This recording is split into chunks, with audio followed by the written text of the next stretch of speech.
What is going on, traders? It's Johnny here at Trader X. Thank you guys so much for tuning in into today's day trading recap. I really do appreciate all the support. As usual, I want to go ahead and let you guys know how my day trading went, and as well as let you guys know my thoughts on Tesla at the moment. So let me go ahead and get right into today's recap. As you guys can see on the screen, today was a red day, unfortunately. I was down $20.66 on TQQQ and $35.88 on ticker symbol SQQQ, right? These are all my filled orders. The timestamps are here on the left as usual. The quantity I was trading with. The ETF itself is here in the middle, and the price points where I was buying in and out is here on the right. And so let me go ahead and get right into today's day trading recap. So pretty much, ultimately what I wanted to talk about was, how the NASDAQ traded and what led to me being red. So as you guys can see right on market open, right, we ended up actually seeing the NASDAQ shoot up to top VWAP. And what ended up happening is I was watching the market right as, the market open. And what we did see is it did get rejected at first off the EMA, right? And it started to sell off fast. And I actually got into SQQQ and averaged up. But as you guys can see, it ended up changing directions completely. So I went ahead and had to cut losses on this trade. And a lot of you may be wondering, why do I take a trade right at market open? Because it kind of is a gamble, right? It's almost like 50-50. You don't really know which way the volume's going to take it. And the only reason I decided to get into the trade was I saw potential in this thing, touching the bottom VWAP after selling off this aggressively at market open due to the influx in volume. And it could have caused this thing to break even below bottom VWAP, right? I've seen that happen multiple times. And if this trade went according to plan, I could have made anywhere from, 80 to like $130 profit, I would say. But instead, I ended up having to cut losses. So I lost about $30 on this trade here on SQQQ. And then I ended up losing a little bit more money as this thing started to change direction. It was no longer TQQQ's time, right? So I ended up getting burned on TQQQ. And then once direction actually started to become clear, right, and sell off, I was already done trading, right? I felt like I was having difficulty identifying whether or not it was actually going to continue to run on the day like we have been seeing the past, 20 days even. The NASDAQ has been absolutely ripping it, right? Making these higher highs and higher lows. And so today there was a chance that, this thing could have continued to run as we have been seeing, but it didn't ultimately end up pulling back.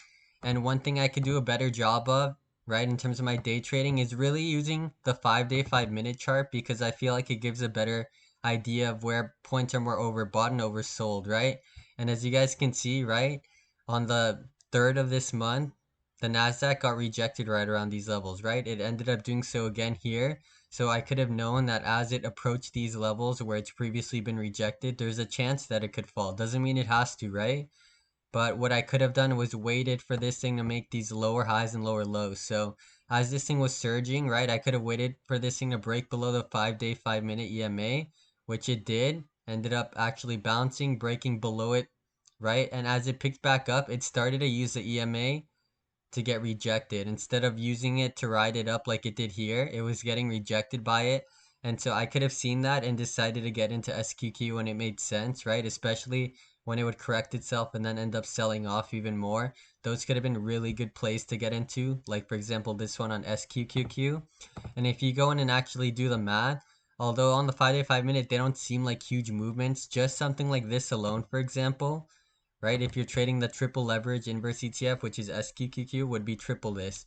So although the NASDAQ only dropped about 0.6% on this play here, it would be up almost 2% on the inverse ETF, right? And 2% doesn't sound like a lot, but imagine you can consistently profit that way with, 10,000, 100,000, $1 million. That can add up to be big sums in the long run, right? But that's ultimately all I wanted to talk about in terms of my trading. I think I did a bad job of going with direction once it made sense, right? I should have stopped trading in choppy areas like this where it could have ultimately decided to continue to uptrend or sell off. So when there are critical points like that, what I'm going to do and try to do the remainder of the week is step away because there is a good chance it's going to end up being, very choppy before it ultimately decides to actually indicate signs of a direction, right? So what I could have done is rather than, try to trade it around this choppiness, which is what I just showed you on the other time frame, I could have waited for this thing to actually break below it, shoot back up and then use it as a resistance rather than the support, right? So if it were to do that, I could have gotten to the inverse ETF, averaged up maybe a break below support and cut it somewhere around here, right? For a nice little scalp. And so that's ultimately everything I wanted to talk about and let you guys know as far as my day trading. But I did want to mention Tesla today. And the reason for that is you guys may have heard of lots of news that, went out surrounding EVs and just the general market. And so for any of you who may not know, pretty much this morning, Tesla was actually killing it on the day, right? So although the Nasdaq ended pretty sideways, it actually ended in the red today, right? We are slightly in the green right now after market hours, but compared to where it closed at, we did close in the red. And what you guys will notice is stuff like Tesla, right? It had a huge surge right at market open, right? Almost 4% push before it ultimately ended up selling off on the day, right? And if you guys look at other EV stocks like Rivian, for example, if you guys are familiar with this EV company, you guys can see they also had a really nice surge today, right?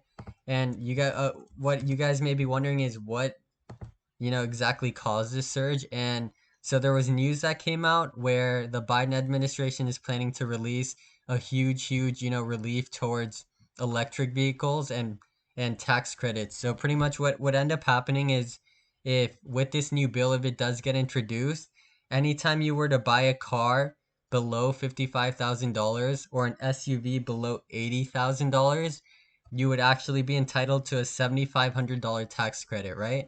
So pretty much you could get $7,500 off just by simply, fitting within these parameters. So cars that MSRP below 55 and SUVs below 80K, as long as they're electric, you will be able to qualify for this tax credit.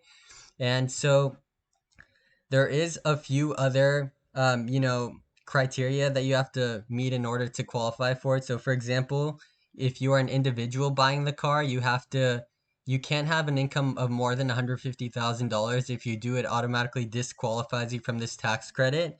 And if you're a married couple, you guys can't make more than $300,000 combined because that will also disqualify you from this tax credit. As far as any other requirements that they are, asking of, there are three main requirements that they are having electric companies meet in order to be able to get this tax credit to their consumers. And the first one of which is the final assembly of the car itself needs to take place in North America. That's the first requirement. The second requirement is that like I mentioned, the MSRP for a car has to be below 55K. If it's an SUV, it has to be below 80K, right? And the third requirement would be that the battery sourcing must be sourced from the US or a free trade partner, right? So as long as any electric vehicle maker meets those three requirements, then it does, entitle the consumer to those benefits. As far as how this is going to affect Tesla, so currently, if this does end up passing, the lowest Model 3 trim is the only one that will qualify for it, right? Because it MSRPs for around 46K. So the lowest Model 3 trim will qualify as well as both Model Y trims. So as you guys recall from earlier what I said, below $80,000 for an SUV gets you the credit, right? So right now, the Model Y, if the government decides to classify it as an SUV, right, which it most likely will, then both of the trims are up for grabs and you will be able to receive that tax credit like I mentioned. So as far as other news surrounding Tesla that I wanted to mention, so there is that, bill going into effect, and hopefully if that gets passed, as I mentioned, Tesla, it could be something that, boosts revenue long run, right? Because people are going to want to be taking advantage of that tax credit like they did with the Model 3 about a year or two ago when it came out. And as far as other important news to mention regarding Tesla, Tesla is going to have a stock split. So they did announce, I believe it's going to be at the end of day on August 24th, they are going to have a 3-to-1 stock split, right? And so what that means exactly is, say Tesla was trading for an even $900 a share, right? Say I had one share for $900. At the end of August 24th, I am now going to have three shares, each worth $300, right? So what is the purpose of the stock split? Well, it's making it cheaper to buy one share, right? So it's pretty much attracting a larger pool of buyers to take up the Tesla stock because right now, Tesla is almost $900 for one share. That's pretty pricey, right? You could buy incremental shares and whatnot, but I'm talking about just to own a single share in general, about $900. So after August 24th, each Tesla share will now be trading at $300, right? So it's going to be a lot more affordable. So people, there's going to be a larger market of people who now own Tesla shares, given the fact that the price was reduced. And so as you guys can see here on the chart, right, the 3-to-1 stock split will take place on the 25th, right? So end of market day 24th, I believe, is the exact day, but you guys can look it up to get the exact timeline regarding when that would happen. And that's ultimately everything I wanted to cover today. So I did want to let you guys know that, why I was red today, as well as the Tesla EV tax credit that's pretty huge for lots of electric car vehicle makers. The one thing I did want to add about that is actually lots of people are already complaining with it because of the fact that it doesn't include hybrids. So any cars that are hybrid automatically do not get qualified for this tax credit. So that did bum a lot of people out because that is a big significant portion of the market right now. The EV market is those hybrids. So we'll ultimately see if they end up changing any of that. But yeah, that's ultimately everything I wanted to talk about today. Thank you guys so much for tuning back in. It really, really does mean a lot for your support. If you guys are new to the channel, we really would appreciate you guys dropping a like and subscribing if you haven't already, or if you learned something new. But other than that, I will be posting my recap tomorrow, and I will see you guys then. Take care and have a good rest of your day.